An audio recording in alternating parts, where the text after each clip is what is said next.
Axşamınız xeyir olsun, hörmətli müəllimlər. Ümidvaram ki, yaxşısınız. Bugün sizlərə müəllimlərin etik davranış qaydaları mövzusunda yenilənmiş formada izah təqdim edəcəyəm. İzaha keçid almamışdan öncə sizdən kiçik bir xahişim var. Videonu dinlədikdən sonra bəyənib kanala abunə olmağı, öz dəyərli fikirlərinizi şərh bölməsində qeyd etməyi unutmayın. Öncədən hər birinizə təşəkkür edirəm. Elə isə başlayaq mövzumuzun izahına. Müəllimlərin etik davranış qaydaları. Bildiyimiz kimi, müəllimlərin etik davranış qaydaları artıq yenilənib. Yəni adları dəyişib, bəzilərinin tərifində dəyişiklik var. Birinci gəlir qanunun aliliyi. Qanunun aliliyi nədir? Yəni biz bunu qanunun aliliyi deyə tanıyırdıq. İndiki adı, yəni yenilənmiş adı qanunçuluqdur. Qanunçuluq, biz bunu testlərdə necə ayırd edək? Nələrə diqqət edək? Hansı açar məqamlar var? İndi ona izah gətirəcəm. Qanunçuluq odur ki, yəni bir müəllimin bütün fəaliyyətində dərs keçərkən və yaxud da məktəbdə və yaxud da məktəbdən kənar olsa belə qanunlara, normativ sənədlərə, rəsmi qaydalara əməl etməsidir. Bir sözlə müəllim dərsini keçərkən, müəllim öz fəaliyyətini qurarkən o qaydalara rəsmi formada diqqət etməlidir. Qayda, qanun, hüquqi məsuliyyət, qiymətləndirmənin qaydası, göstəriş, bunlar hər biri qanunun aliliyi, yəni qanunçuluq prinsipində yer alır. Məsələn, təhlükəsizlik riski varsa, qayda gizlədilirsə, testlərdə düşə bilər ki, rəsmi prosedur pozulursa, bu zaman deməli, hansı etik davranış qaydasına diqqət olunmur, hansı pozulur? Əlbəttə ki, birinci olan qanunçuluq. Aydındırmı? Bu kimi açar sözlərlə də rahat mövzunu anlaya bilərsiniz, testləri rahat edə bilərsiniz. Növbəti gəlir vicdanlı davranış. Vicdanlı davranış nədir? Vicdanlı davranış təhsil verən cəmiyyət və dövlətin maraqları naminə öz fəaliyyətini keyfiyyətli və səmərəli yerinə yetirməyə borcludur. Təhsil verən hər bir şəxs üçün vicdanlılıq nümunəsi olmalıdır. Yəni, vicdanlı davranmalıdır. Məktəbdən kənar olsa belə, məktəbdə də olsa, hər kəs onu vicdanlı bir şəxsiyyət kimi tanımalıdır. Müəllim öz dərsini həyata keçirəndə, dərsini, öz vəzifəsini yerinə yetirəndə keyfiyyətli formada yerinə yetirməlidir. Yəni, əlini vicdanına qoyaraq, belə deyim, öz dərsini tədris etməlidir. Baxın, bu da vicdanlılıq prinsipidir, yəni vicdanlı davranış. Növbəti bunun yenilənmiş adı vicdanlı davranışdır. Üçüncü gəlir loyallıq. Loyallıq nədir? Biz loyallığı necə ayırd edək? Loyallıq qısaca sadiqlik. Birinə göstərdiyimiz sadiqlikdir. Məsələn, belə deyim sizə, müəllimin çalışdığı bir qrupa qarşı göstərdiyi sadiqlik, onun nüfuzuna, daxili qərarlarının qorunması, daxili məsələlər, sosial şəbəkədə onun, belə deyim də, həmin o sadiqliyi göstərməsi, məktəbin nüfuzuna sadiq qalması, öz işinə sadiq qalması, bunlar hər biri loyallıq prinsipində öz əksini tapır. Loyallığı başqa necə daha yaxşı anlaya bilərik? Loyallıq odur ki, bir müəllim özünə aid olmadığı halda bir başqası haqqında yalan məlumat ötürməməlidir. İstər başqa bir məktəb olsun, istər başqa bir həmkarı olsun, onun haqqında tənqidi fikirlər bildirməməlidir. Yəni, bəyənmədim, onun geyimini bəyənmədim, filan kitabı bəyənmədim. Bir sözlə nədənsə həmişə narazıçılıq edir. Baxın, bu loyallıq prinsipinin pozulmasının göstəricisidir.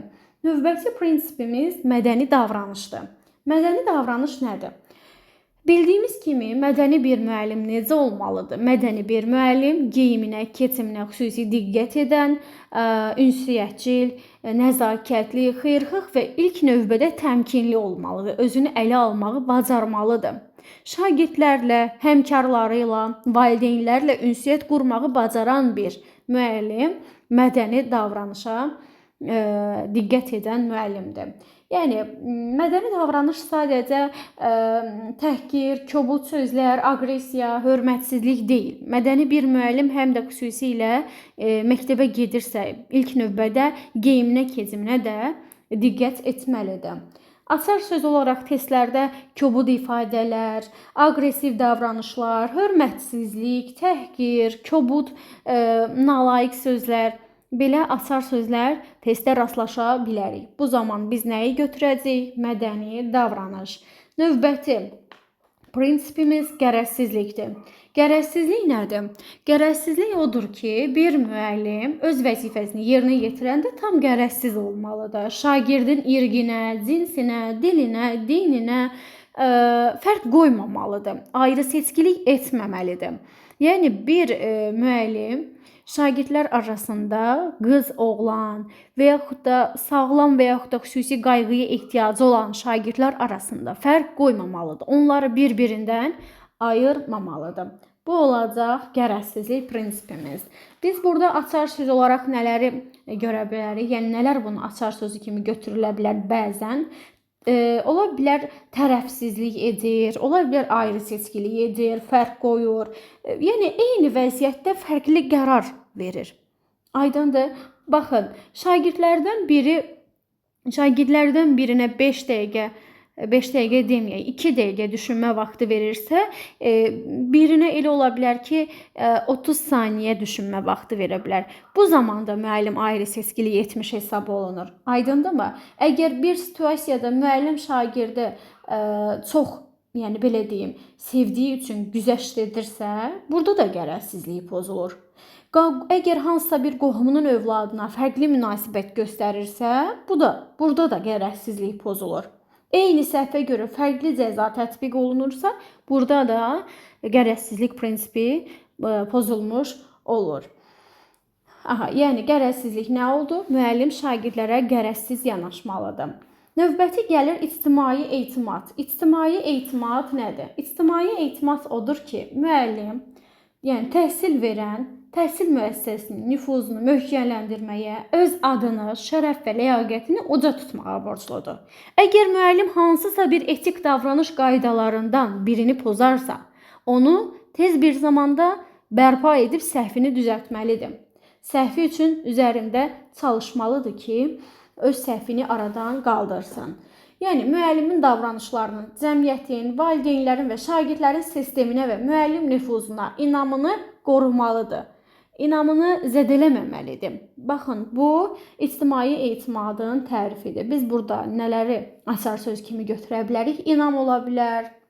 Burada öz belə deyim, şərəf və adını qorumaq açar söz ola bilər. Yəni müəllim öz şərəf və ləyaqətini qorumalıdır. Müəllim cəmiyyətə, insanlara inamını artırmalıdır. Əgər bir müəllim sosial şəbəkədə nalayiq paylaşımlar edirsə, baxın, burada da ictimai etimad pozulur. Çünki hər kəs müəllimi inamlı biri kimi tanıyırsa, artıq müəllimin o paylaşımından, postundan sonra müəllimə qarşı inam azalmış olur. Növbəti prinsipimiz insanların hüquq, azadlıq və qanuni maraqlarına, şərəf və ləyaqətinə və işgüzar nüfuzuna hörmətdir. Biz bunu necə ayırd edə bilərik? Qısaca, müəllimin fəaliyyətində hər bir şəxsin hüquq və azadlıqlarını, şərəf və ləyaqətini qorumaq lazımdır. Məsələn, şagirdlərin birinə təhqir edici sözlər, ifadələr işlədirəmsə və yaxud da onu digər yoldaşlarının yanında alçaldıramsa, onu incidirəmsə, ona təzyiq göstərirəmsə, onun hüquqlarını məhdudlaşdırıramsa, biz bu zaman onların hüququnu zədələmiş oluruq. Yəni onların hüququnu nəzərə almırıq, hörmət etmirik. Şəxsi nüfuz zədələnir. Aydındırmı? Baxın, ona görə də xüsusi diqqət etməli olduğumuz məqam açar sözləri nə oldu? Şərəf, təhqir, alçaltmaq, şagirdin hüququnu məhdudlaşdırmaq, şəxsi nüfuz zədələnməsi. Bunlar hər biri bizim açar söz kimi götürəcəyimiz məqamlardır. Və bunun içərisində konfidensiallıq yer alır. Konfidensiallıq düzdür, adı burada keçmir, adı yoxdur, amma tərif olduğu kimi qalır. Konfidensiallıq nədir? Konfidensiallıq gizlilik və məxfilikdir. Yəni bir müəllim daima sinifində olan o gizliliyi, məxfiliyi qorumalıdır. Məsələn, şagirdin şəxsi bir fikri varsa və yaxud da valideynin şəxsi bir müəllimə qarşı bildirdiyi fikir varsa, onu digər valideynlərə, digər bir müəllimlərə və yaxud da heç kimə bildirməməlidir. Yəni onu gizli tutmalıdır. Onu valideyn müəllimə sir olaraq, gizli bir fikir olaraq bildiribsə, onun şəxsisinə aiddirsə, onu bir başqası ilə bölüşməməlidir. Yəni konfidensiallığı qorumalıdır. Bu olacaq bizim konfidensiallıq prinsipimiz. Burada adı keçmir, amma tərif olduğu kimi burada yer alır.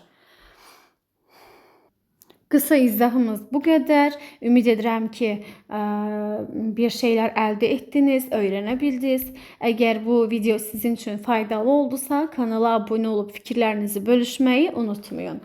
Sağ olun, gecəniz xeyrə qalsın.